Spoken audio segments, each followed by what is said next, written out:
Selamat berjumpa kembali dalam layanan audio Sahabat Seperjalanan. Hari ini adalah hari Kamis 12 Maret 2026. Tema renungan saat teduh kita dengan judul Kekayaan Bisa Mencelakakan. Firman Tuhan terambil dalam Yeremia 17 ayat 10 sampai dengan ke-11. Aku Tuhan yang menyelidiki hati, yang menguji batin, untuk memberi balasan kepada setiap orang setimpal dengan tingkah langkahnya, setimpal dengan hasil perbuatannya. Seperti ayam hutan yang mengerami, yang tidak ditelurkannya. Demikianlah orang yang menggaruk kekayaan secara tidak halal. Pada pertengahan usianya, ia akan kehilangan semuanya. Dan pada kesudahan usianya, ia terkenal sebagai orang bebal. Mari kita berdoa. Bapa yang di dalam surga, biarlah kami berjuang untuk menjadi orang-orang yang berkecukupan, bahkan kaya, namun janganlah kekayaan yang kami kejar justru mencelakakan. Dalam nama Tuhan Yesus kami berdoa, amin. Shalom sahabat seperjalanan yang dikasihi Tuhan, kekayaan bisa mencelakakan. Kalau kita berbicara tentang kecelakaan, mungkin kita bisa menjawab bahwa kendaraan yang tidak layak pakai, remnya blong, kemudian tidak diberikan katakanlah perlakuan yang baik, servis yang baik, lalu kemudian dipakai, maka itu bisa mencelakakan. Jadi kecelakaan adalah bisa di lalu lintas. Kecelakaan pun bisa timbul sebagaimana surat dalam perjanjian baru, bahwa lidah itu seperti kemudi, seperti nyala api. Maka lidah kata-kata pun bisa mencelakakan. Demikian juga kekayaan. Kekayaan pun bisa mencelakakan. Saya pernah melihat beberapa pertunjukan dan perlombaan-perlombaan yang berhadiah tentang uang yang besar. Ada satu peristiwa yaitu panjat tebing yang sangat tinggi ratusan meter, tapi orang tersebut kemudian tidak memakai tali pendukung sama sekali. Artinya kalau terpeleset dia benar-benar akan jatuh dan mati seketika di dasar karena menaiki tebing yang tingginya ratusan meter.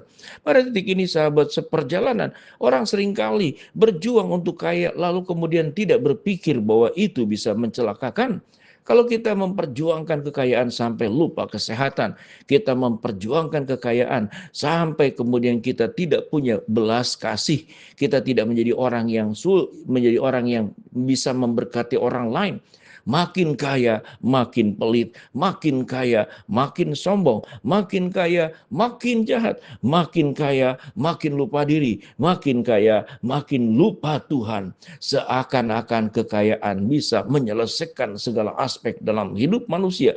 Tentu kalau kita kaya dan banyak uang, maka ada banyak kemudahan-kemudahan hidup yang kita bisa dapatkan. Namun kekayaan juga ada banyak kemudian peristiwa-peristiwa hidup yang berbahaya yang kita jalani. Kita menjadi orang yang kemudian mengejar kekayaan sampai kemudian tidak peduli bahwa kekayaan yang dikejar itu menimbulkan kerugian buat orang lain, menimbulkan kemudian kerusakan buat orang lain, menimbulkan kemudian orang tersebut kehidupannya menjadi diambil alih oleh setiap kita masing-masing. Perebutan-perebutan, sonak jualan baik di trotoar, baik pun toko, seringkali menjadi perebutan. Kalau itu adalah tempat yang ramai dan banyak pembelinya, maka kita akan berjuang pagi, siang, petang, malam. Bahkan sampai makan pun tidak ada waktu. Ujung-ujungnya orang tersebut sakit. Firman Tuhan berkata dalam Yeremia 17 ayat 10 sampai 11, aku Tuhan yang menyelidiki hati, yang menguji batin, untuk memberi balasan kepada setiap orang setimpal dengan tingkah langkahnya, setimpal dengan hasil perbuatannya. Seperti ayam hutan yang mengerami yang tidak ditelurkannya, demikianlah orang yang menggaruk kekayaan tidak halal. Bayangkan, ayat 11 dikatakan, orang yang menggaruk kekayaan secara tidak halal seperti ayam hutan yang mengerami telur yang bukan miliknya, telur orang lain. Gambaran yang sangat luar biasa untuk mengingatkan kita bahwa kekayaan bisa mencelakakan. Kalau dengan demikian, kalau dengan pengejaran kekayaan kita menghalalkan segala cara, bahkan melakukan perbuatan-perbuatan yang menyimpang dari kebenaran firman Allah. Firman Tuhan berkata dalam bagian penjelasan selanjutnya pada ayat yang 11, pada pertengahan usianya ia akan kehilangan semuanya, dan pada kesudahan usianya ia terkenal sebagai seorang bebal. Ada dua aspek tentang kekayaan. Kekayaan bisa hilang dalam izin Tuhan. Kemudian di kesudahan kehidupannya usianya, dia dikenal sebagai orang bebal, orang serakah, orang keras kepala, orang yang kemudian berjuang untuk kekayaan, berjuang mencari uangnya sebanyak-banyaknya, namun tidak memperdulikan apakah perjalanan dan tindakan yang dilakukannya itu benar di hadapan Allah atau justru itu tidak benar di hadapan Allah. Dengan demikian sahabat perjalanan, tentunya saya pribadi berdoa agar Tuhan memberkati para sahabat seperjalanan, dicukupkan segala kebutuhan, dilancarkan segala usaha dan perjuangkan, dilimpahkan segala kekayaan yang Tuhan tidak hanya berikan kepada Salomo atau orang-orang kaya yang ada dalam dunia ini, tetapi kita sungguh menjadi orang kaya yang benar di hadapan Allah, yang tidak menyimpang daripada kebenaran. Artinya kekayaan itu bisa memberkati, tapi kekayaan juga bisa mencelakakan. Saya mengenal satu orang yang sangat bermurah hati untuk memberikan uang, membantu orang, dan segala macam. Namun, seringkali orang tersebut menjadi orang yang mengendali. Tatkala orang itu dibantu, lalu seakan-akan orang itu sudah menjadi budak hamba yang dibelinya. Orang tersebut harus mengikuti apa yang jadi kehendaknya, apa yang jadi kemauannya, apa yang menjadi pilihannya. Sehingga menjadi orang-orang penggembira. Mereka dibantu benar. Satu bentuk tindakan kasih yang luar biasa. Karena orang tersebut orang kaya.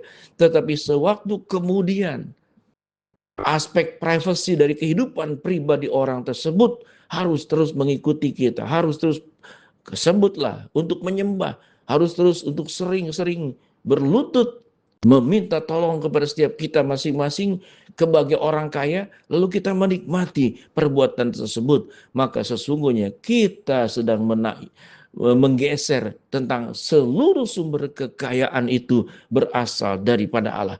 Tidak ada hal sekecil apapun yang dihasilkan oleh manusia. Kalau manusia bisa mencipta ilmu, katakanlah membuat ilmu tertentu, membuat sebuah karya tertentu, semuanya pun berasal dari Allah.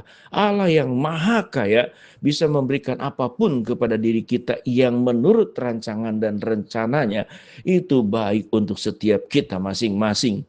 Mari sahabat seperjalanan, saya berdoa tentu kita semua diberkati oleh Tuhan, dicukupkan segala kebutuhan, ditingkatkan penghasilan. Namun di atas semuanya itu kita pun harus berdoa, ya Tuhan, jangan sampai aku jatuh tatkala aku mengejar kekayaan, kemudian kekayaan itulah yang mencelakakan aku, mencelakakan secara karakter.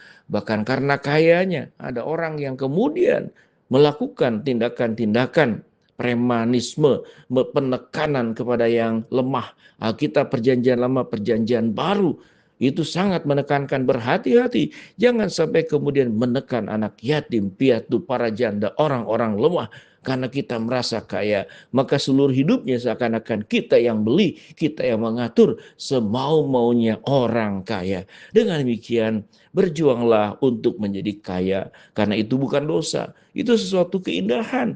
Karena Tuhan yang kita sembah pun adalah Tuhan yang maha kaya. Tapi berhati-hati, jangan mengejar kekayaan yang tidak halal dan bisa mencelakakan. Mari kita berdoa. Bapa dalam surga, terima kasih buat kebenaran firman Allah yang kami pelajari. Hamba-Mu berdoa buat sahabat seperjalanan yang sakit, Tuhan yang sembuhkan, yang sedang menghadapi masalah, Tuhan bukakan jalan, yang sedang berdoa mengharapkan sesuatu, Tuhan kabulkan sesuai waktu dan rencana Tuhan yang terbaik. Di dalam nama Tuhan Yesus, agar kami tidak mengejar kekayaan yang mencelakakan. Amin.